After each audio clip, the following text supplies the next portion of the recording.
আসসালামু আলাইকুম। হ্যালো প্রিয় শিক্ষার্থীরা, কেমন আছো? আশা করি সবাই ভালো আছো।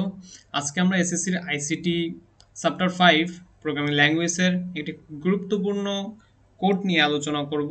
সি প্রোগ্রামিং এর সব থেকে বেসিক এবং স্টার্টিং পয়েন্টে আমরা যেগুলো শিখে থাকি সেই বিষয়টা নিয়ে আজকে আলোচনা করব। চলো তাহলে শুরু করা যাক। আমি আছি মোহাম্মদ আবির খান সিয়াম, পড়াশোনা করছি Khulna university computer science and engineering discipline. আমাদের ফেসবুক পেজের নাম হলো জিরো সাজেশন। তোমরা এই যে নিচের নামটি সার্চ দিলেই আমাদের পেজটি পেয়ে যাবে ইনশাআল্লাহ। শুরু করা যাক। দুটি সংখ্যার যোগফল নির্ণয় করব আমরা আজকে। আমি একটু শুরুতে কিছু গাইডলাইনমূলক কথাবার্তা বলতে চাই। সেটা হলো, আমরা ইন্টার লেভেলে দেখা যাচ্ছে অনেকেই এই অধ্যায়ের মানে আইসিটির শেষের দুটি অধ্যায়কে ভ্যালুলেস হিসেবে বা খুব কঠিন হিসেবে দেখে আমরা এই দুটোকে স্কিপ করে যাই। আর না হয় এর ভিতরে যত ধরনের প্রবলেম, যত ধরনের প্রশ্ন আছে, এই প্রশ্নগুলোকে আমরা মুখস্থ করে বিগত বছরের যে বোর্ড কোশ্চেনের প্রবলেমগুলো আছে আমরা এই প্রশ্নগুলোকে মুখস্থ করে পরীক্ষায় যেয়ে ডিরেক্ট মুখস্থ লিখে দিয়ে আসি। তা থেকে আমাদের কি হয়, আমরা কিছু জানতে পারি না বা না জেনেই আমরা জাস্ট কোনো রকম পার করে চলে আসি। এবং সব থেকে যে বিষয়টা সাফার করতে হয় যাদের, যারা আগামীতে এবং পরবর্তী অনার্সে এসে সিএসসি বা কম্পিউটার সায়েন্স ইঞ্জিনিয়ারিং ডিপার্টমেন্ট নিয়ে পড়তে চায়, মানে সাবজেক্ট নিয়ে পড়তে চায়, তাদের ক্ষেত্রে এই অধ্যায় দুটা খুবই গুরুত্বপূর্ণ। অবশ্যই তাদের ইন্টার লেভেল থেকেই এই দুটি অধ্যায় থেকে ভালোভাবে বেসিকলি ধারণা যদি নিয়ে আসতে পারে বা নিয়ে যেতে পারে, তো সেই ক্ষেত্রে তাদের জন্য একটা এক্সট্রা বেনিফিট বলা যায় যে অনার্স লেভেলে যে তাদের জন্য কিছুটা সহজ হয়ে যাবে। আচ্ছা, দেখা যাক আজকে আমরা যে কোডটা নিয়ে আলোচনা করব, দুটি সংখ্যার যোগফল নির্ণয়। আমরা এখানে প্রথমে থিওরিটিক্যাল বিষয় নিয়ে আলোচনা করব বা কথা বলবো। থিওরিটিক্যাল দেখানোর পরে আমি ডিরেক্টলি প্র্যাকটিক্যাল দেখাবো। একটা কম্পাইলারের ভিতরে এই কোডটাকে সুন্দর করে রান করে দেখাবো এবং আমরা কোথায় কোথায় ভুল করতে পারি আর কোথায় কোথায় আমাদের ভুল হতে পারে, মিস্টেকগুলো আমরা এটা দেখতে পারি। এখানে দেখো, প্রথমে আমরা লিখছি হেডার ফাইল।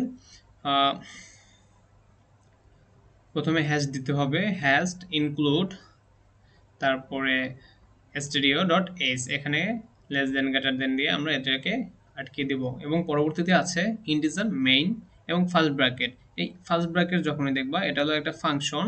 এই ফাংশন ইন্টিজার মেইন এখান থেকে আমাদের কোড রান করা শুরু করবে। কোড রান করা বলতে এখান থেকে পড়া শুরু করবে। আমরা যে কম্পাইলারে আমরা এই কোডটাকে রান করাবো, সে প্রথমে এই ইন্টিজার মেইনের পর থেকে কোড পড়া শুরু করবে। আর এখানে আমরা যে হেডার ফাইলটি ইউজ করলাম ইনক্লুড stdio, এই আই হলো ইনপুট ও হলো আউটপুট। তো এইটা হলো হেডার ফাইল। এই হেডার ফাইলের ভিতরে আমাদের প্রিন্টএফ, তারপরে স্ক্যানএফ, আরও কিছু কিছু ফাংশন ইনক্লুডেড আছে, যার কারণে আমাদের এই প্রিন্টএফ করতে হলে, স্ক্যানএফ করতে হলে আমাদের এই include.h, এই include studio.h এটা ইউজ করতেই হবে। আচ্ছা, তারপরে ইন্টিজার মেইন এটা বাধ্যতামূলক। আমরা যত ধরনের প্রোগ্রাম করব, যত ধরনের কোড লিখব সি প্রোগ্রামিংয়ে, সি ভাষায়, সেই ভাষায় আমাদেরকে এইটা ইউজ করতে হবে, এটা। এবং শেষে রিটার্ন জিরো, বা আমরা যদি ভয়েড লিখি তো সেই ক্ষেত্রে আমাদের রিটার্ন না দিলেও চলবে। এবং লাস্ট মোমেন্টে আমাদের ক্লোজিং ব্র্যাকেট দিতে হবে। আচ্ছা, শুরু করা যাক। আমরা যেহেতু দুটি সংখ্যার যোগফল বের করব, সেই ক্ষেত্রে আমরা দুইটা ভেরিয়েবল নিলাম। এখানে আমরা দেখা যাচ্ছে ইন্ট লিখেছি। ইন্ট মানে ইন্টিজার, ইন্ট মানে ইন্টিজার। এই ইন্টিজার একটি ভেরিয়েবল ডাটা টাইপ। তো এই ভেরিয়েবল ডাটা টাইপের ভিতরে শুধুমাত্র পূর্ণ সংখ্যা রাখা যায়। তো আমরা যেহেতু পূর্ণ সংখ্যা যোগ করব, আমরা এখনো বিগিনার, আমরা এখন বেসিক শিখছি, তো সেই ক্ষেত্রে আমরা পূর্ণ সংখ্যা যোগ করাটা শিখব। তো পূর্ণ সংখ্যা যোগ করার ক্ষেত্রে আমরা ইন্টিজার ইউজ করব এবং যেহেতু দুইটি সংখ্যা যোগ করব তার কারণে আমরা দুইটা ভেরিয়েবল নিচ্ছি। এখন এখানে প্রিন্ট এফ করছে, দেখো প্রিন্ট এফ। তো এই প্রিন্ট এফ মানে হলো, আমরা এখানে যে ভিতরে যে লেখাটা লিখেছি, এখানে এখানে একটু মিস্টেক হয়েছে, এখানে হবে enter the two integer numbers. তো এই নাম্বারটা, এই লেখাটা প্রিন্ট করবে। প্রথমে আমাকে বলবে কম্পাইলার আমাকে দুইটা নাম্বার দিতে, আমি যখন দুইটি নাম্বার দিব এবং পরবর্তী লাইনে এই লেখাটা প্রিন্ট করার পরে পরবর্তী লাইনে আসবে। এখানে একটা বিষয় লক্ষণীয়, আমরা এখানে এ এবং বি ধরেছি, এখানে আমরা এ এবং বি এর পরিবর্তে যে কোনো কিছু ধরতে পারি। যদি কোনো ব্যক্তির নাম উল্লেখ থাকে প্রশ্নে, সেটা তুলতে পারি, অথবা কোনো বস্তুর নাম থাকতে পারে, সেই ক্ষেত্রে আমরা সেটা ধরতে পারি। সাপোজ এনিথিং, যে কোনো থাকতে পারে, আমরা এখানে লিখতে পারি। তো সেই ক্ষেত্রে আমরা ইন্টিজার ভেরিয়েবলে এতটুকু মনে রাখতে হবে, আমরা শুরুতে নাম্বার দিতে পারবো না।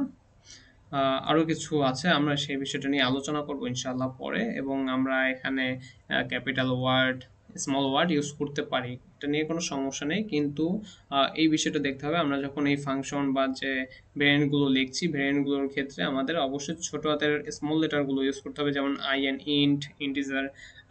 আমি একটু লেজার পয়েন্ট দিয়ে দেখাচ্ছি।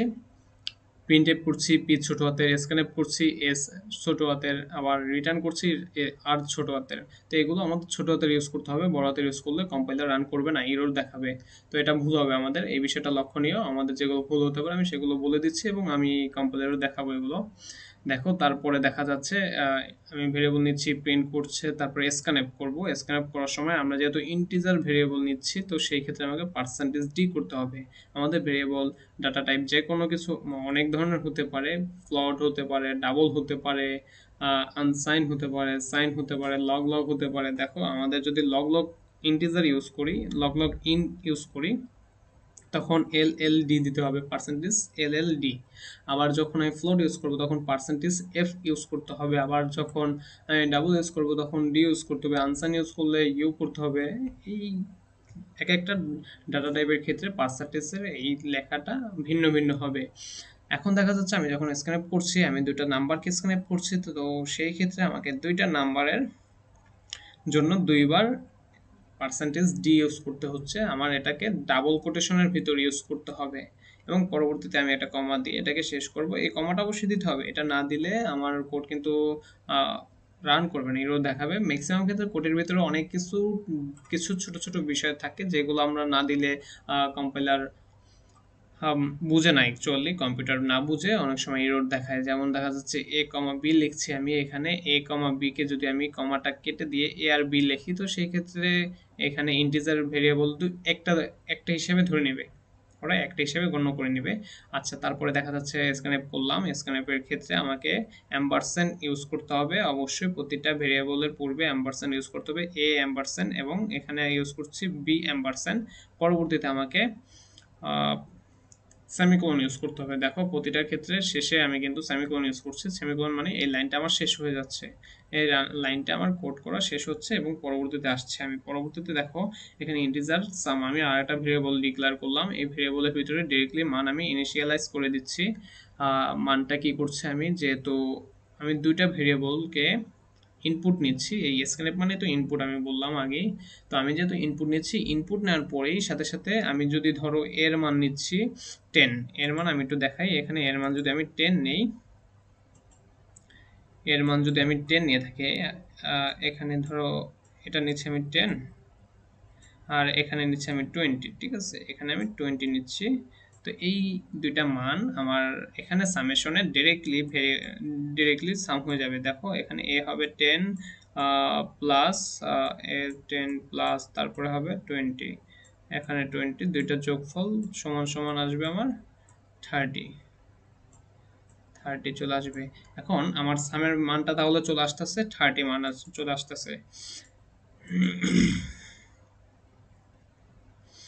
তো এই মানটাকে আমি যখন আবার প্রিন্ট করব, তো সেই ক্ষেত্রে দেখা যাচ্ছে প্রিন্টে পরবর্তীতে আমি সামের মানটা ডিক্লেয়ার করে দিলাম, ইনিশিয়ালাইজ করলাম, তারপরে প্রিন্ট এফে চলে আসব। আবার এই দেখো প্রিন্ট এফ যখন করছি তখনও কিন্তু আমাকে পার্সেন্টেজ ডি বা এর ভিতরে কিছু লিখতে চাইলে, লেখাটাকে যদি প্রিন্ট করতে চাই, সেক্ষেত্রে আমাকে ডাবল কোটেশনের ভিতরে লেখাটা লিখতে হবে। তারপরে আমি যেহেতু একটা ইন্টিজার ভ্যালুকে এখন আউটপুট হিসেবে বের করব, তো সেই ক্ষেত্রে আমাকে একবার পার্সেন্টেজ ডি ইউজ করতে হবে।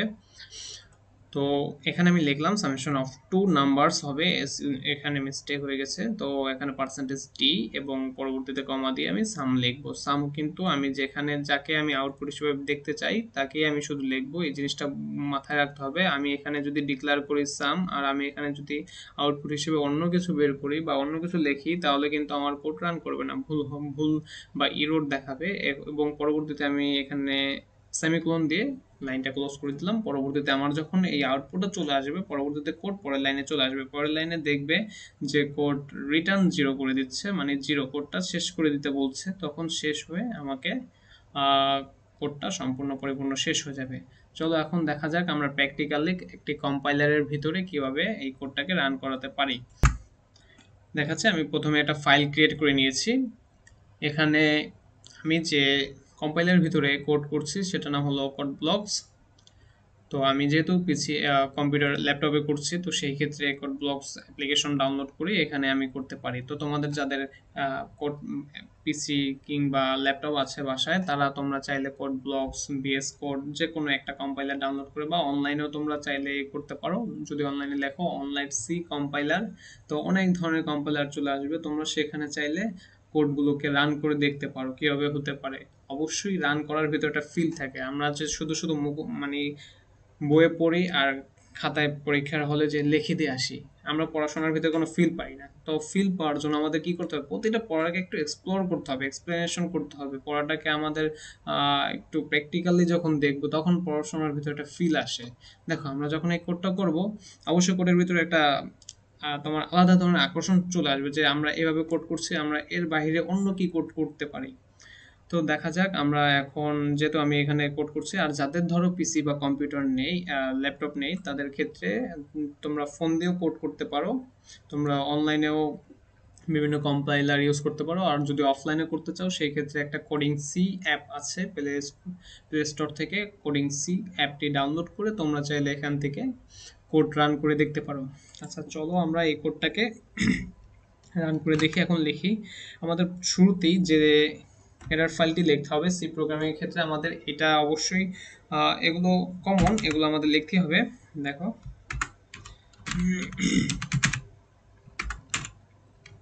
stdio.h, তারপর আমাদের লিখতে হবে ইন্টিজার মেইন ফাংশন অবশ্যই লিখতে হবে। এটা সকল ক্ষেত্রে আমাদের প্রযোজ্য, এটা মানে সি প্রোগ্রামের ক্ষেত্রে এটা কমন।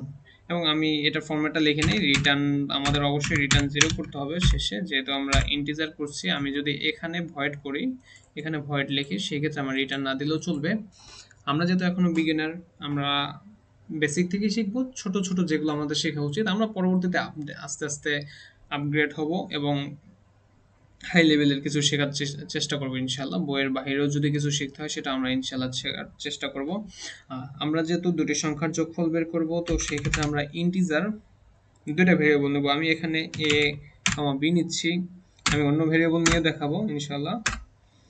তো এ কমা বি দুইটা ভেরিয়েবল ডিক্লেয়ার করলাম। দেখো এখানে কিন্তু আমি ভ্যালু ইনপুট করিনি। আমি চাইলে এখানে ভ্যালু ইনিশিয়ালাইজ করে দিতে পারি, কিন্তু আমি যেহেতু ধরো আমাকে যেহেতু অনেক সময় কোশ্চেনে বলবে যে ভ্যালু দিয়ে দিতে পারে, আবার ভ্যালু না দিয়ে আমাকে বলতে পারে কম্পিউটার থেকে, কম্পাইলার থেকে তুমি ইনপুট নিয়ে নাও। তো ইনপুট নিতে হলে আমার তখন কি করতে হবে, print F.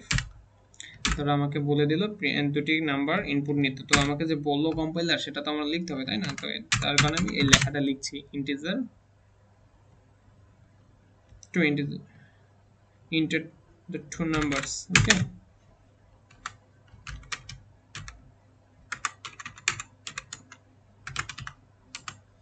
enter the two numbers.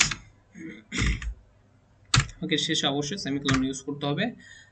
তারপরে দেখো আমি স্ক্যানএফ করব। স্ক্যানএফের ক্ষেত্রে আমার কিন্তু এই বিষয়টা খেয়াল করতে হবে, আমি কিন্তু প্রতিটা ছোট হাতে লিখছি। এবং scan F, print F means এটাকে আমাকে আউটপুট হিসেবে দেখাবে। আর স্ক্যানএফ মিনস আমাকে একটা ভ্যালু নিবে, আমি একটা ইনপুট দিব, আমি নিজে দেব ভ্যালুটা, ওটাও নিয়ে তারপর আমাকে ক্যালকুলেশন করে আমি যা আউটপুট চাবো সেটা বের করে দিবে। আচ্ছা, কেটে ফেললাম।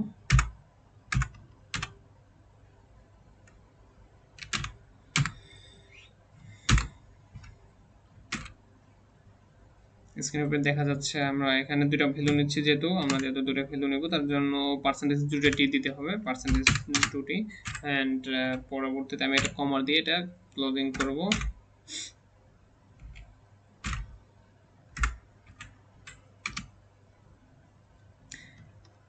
এবং পরবর্তীতে যেহেতু আমরা স্ক্যানএফ নিচ্ছি তার জন্য অ্যাম্পারস্যান্ড ইউজ করতে হবে, অ্যাম্পারস্যান্ড কমা এ, অ্যাম্পারস্যান্ড কমা বি।